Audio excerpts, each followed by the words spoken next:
Chapter 18. Conclusion. The Perfection of Renunciation. Arjuna said, O mighty armed one, I wish to understand the purpose of renunciation, tyag, and of the renounced order of life, sannyas, O killer of the Keshi demon, master of the senses. The Supreme Personality of Godhead said, the giving up of activities that are based on material desire is what great learned men call the renounced order of life, sannyas. And giving up the results of all activities is what the wise call renunciation, tyag. Some learned men declare that all kinds of fruitive activities should be given up as faulty. Yet other sages maintain that acts of sacrifice, charity, and penance should never be abandoned. O best of the Bharatas, now hear my judgment about renunciation. O tiger among men, renunciation is declared in the scriptures to be of three kinds. Acts of sacrifice, charity, and penance are not to be given up. They must be performed. Indeed, sacrifice, charity, and penance purify even the great souls. All these activities should be performed without attachment or any expectation of result.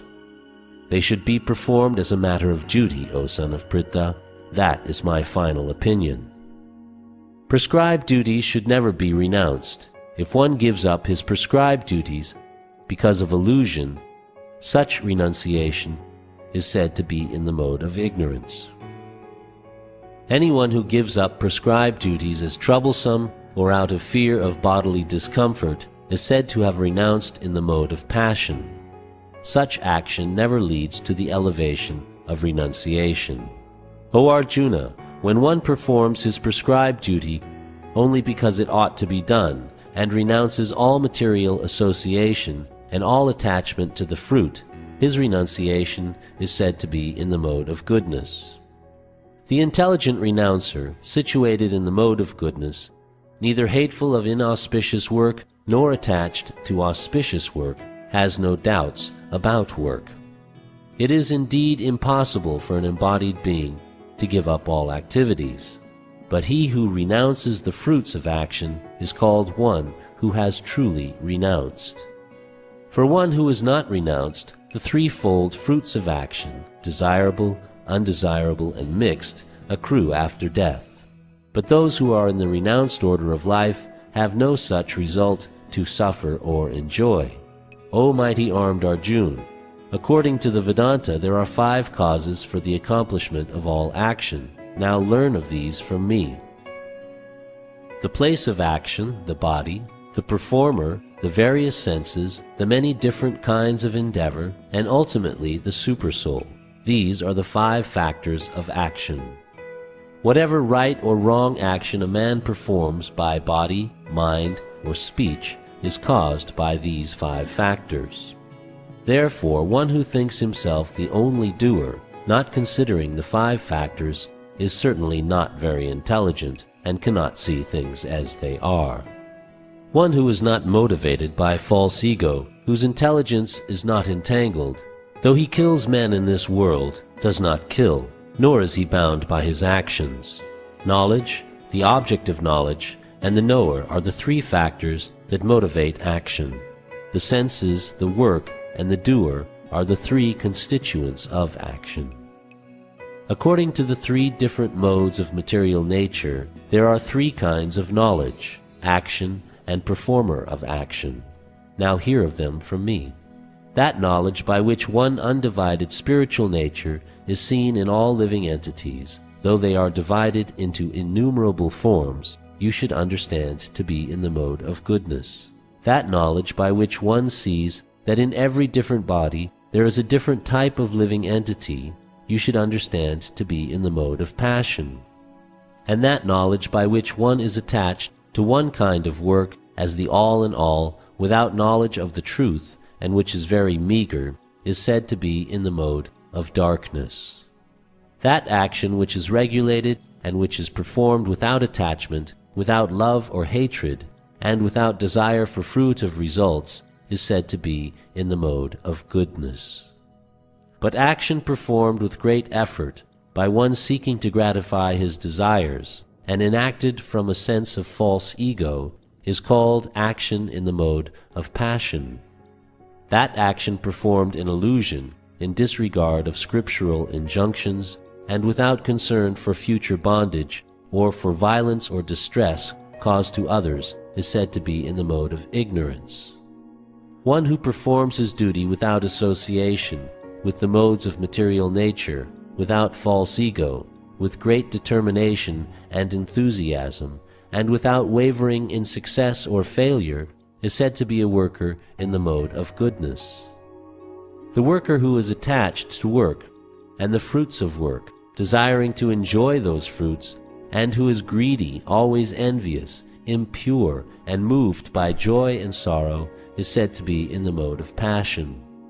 The worker who is always engaged in work against the injunctions of the Scripture, who is materialistic, obstinate, cheating, and expert in insulting others, and who is lazy, always morose and procrastinating, is said to be a worker in the mode of ignorance. O winner of wealth, now please listen as I tell you in detail of the different kinds of understanding and determination according to the three modes of material nature. O son of Pritha, that understanding by which one knows what ought to be done and what ought not to be done, what is to be feared and what is not to be feared, what is binding and what is liberating, is in the mode of goodness. O son of Pritha, that understanding which cannot distinguish between religion and irreligion, between action that should be done and action that should not be done, is in the mode of passion. That understanding which considers irreligion to be religion and religion to be irreligion under the spell of illusion and darkness, and strives always in the wrong direction, O Partha, is in the mode of ignorance. O son of Pritha, that determination which is unbreakable, which is sustained with steadfastness by yoga practice, and which thus controls the activities of the mind, life and senses, is determination in the mode of goodness. But that determination by which one holds fast to fruitive results in religion, economic development, and sense gratification is of the nature of passion, O Arjuna. And that determination which cannot go beyond dreaming, fearfulness, lamentation, moroseness, and illusion, such unintelligent determination, O son of Pritha, is in the mode of darkness. O best of the Bharatas, now please hear from me about the three kinds of happiness by which the conditioned soul enjoys, and by which he sometimes comes to the end of all distress. That which in the beginning may be just like poison, but at the end is just like nectar, and which awakens one to self-realization, is said to be happiness in the mode of goodness. That happiness which is derived from contact of the senses with their objects, and which appear like nectar at first, but poison at the end, is said to be of the nature of passion. And that happiness which is blind to self-realization, which is delusion from beginning to end, and which arises from sleep, laziness, and illusion, is said to be of the nature of ignorance. There is no being existing, either here or among the demigods in the higher planetary systems, which is freed from these modes born of material nature.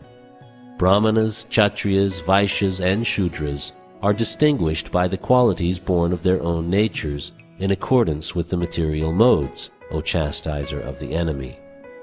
Peacefulness, self-control, austerity, purity, tolerance, honesty, knowledge, wisdom, and religiousness, these are the natural qualities by which the Brahmanas work.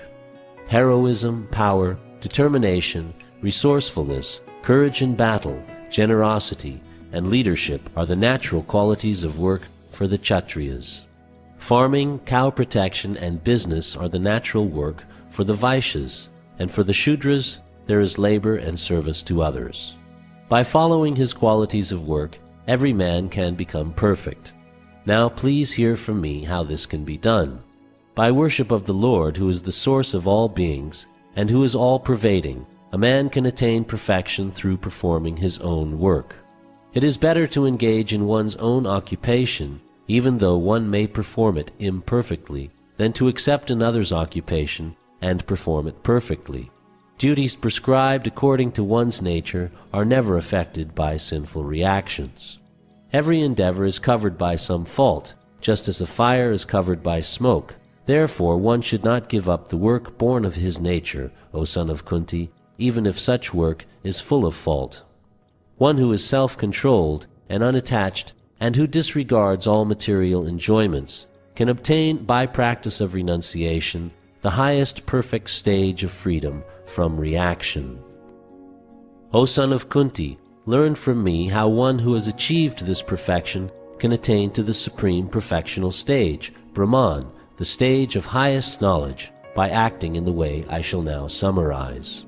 Being purified by his intelligence and controlling the mind with determination, giving up the objects of sense gratification, being freed from attachment and hatred, one who lives in a secluded place, who eats little, who controls his body, mind, and power of speech, who is always in trance, and who is detached, free from false ego, false strength, false pride, lust, anger, and acceptance of material things, free from false proprietorship, and peaceful, such a person is certainly elevated to the position of self-realization. One who is thus transcendentally situated at once realizes the supreme Brahman and becomes fully joyful. He never laments or desires to have anything.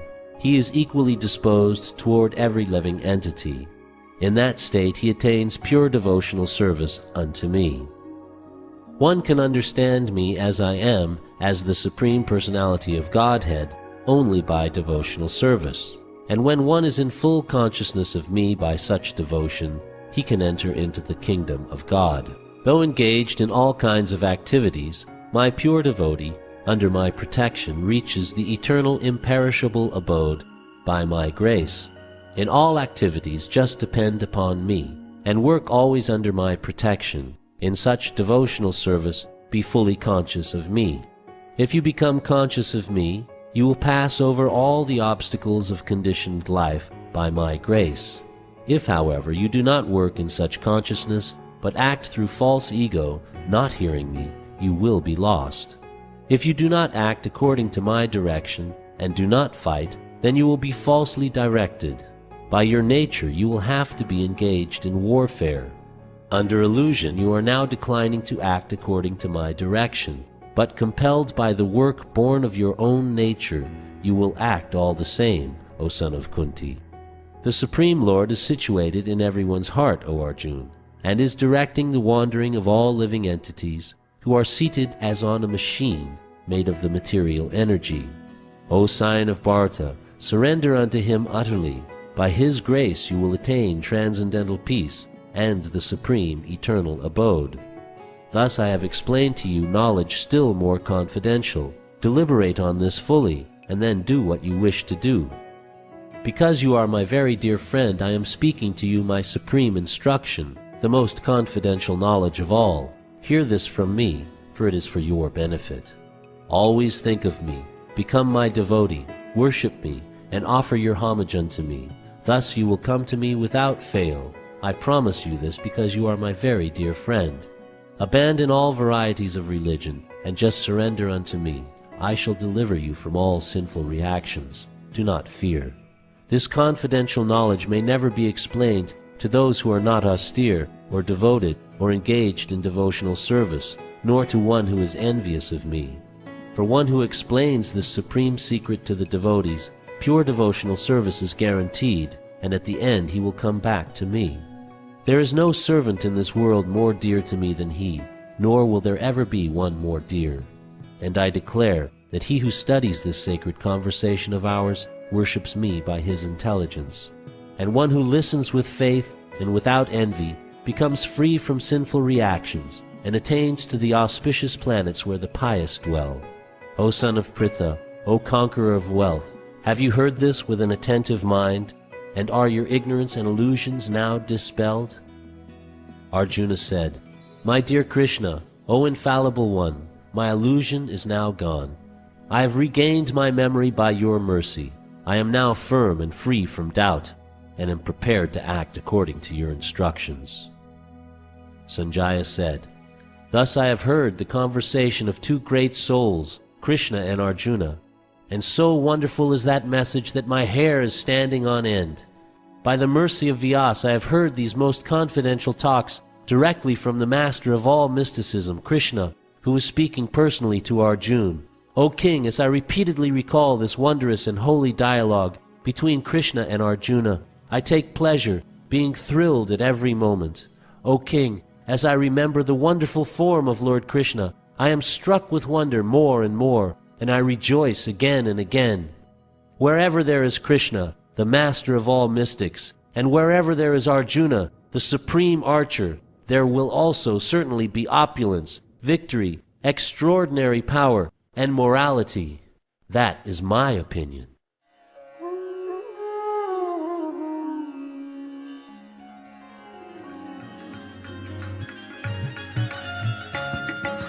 Hare Krishna, Krishna Krishna, Hare Hare. Hare Krishna, Krishna Krishna, Hare Hare. O Hare Ram, Ram Ram, Hare Hare. Hare Ram, Ram Ram, Hare Hare. O Hare Krishna, Krishna Krishna, Hare Hare. Hare Krishna, Krishna Krishna, Hare Hare. O Hare Ram, Ram Ram, Hare Hare. Hare Ram, Ram Ram, Hare Hare. O Hare Krishna, Krishna Krishna, Hare Hare. Hare Krishna, Krishna Krishna, Hare Hare. O Hare Ram, Ram Ram, Hare Hare. Hare Ram, Hari Bol.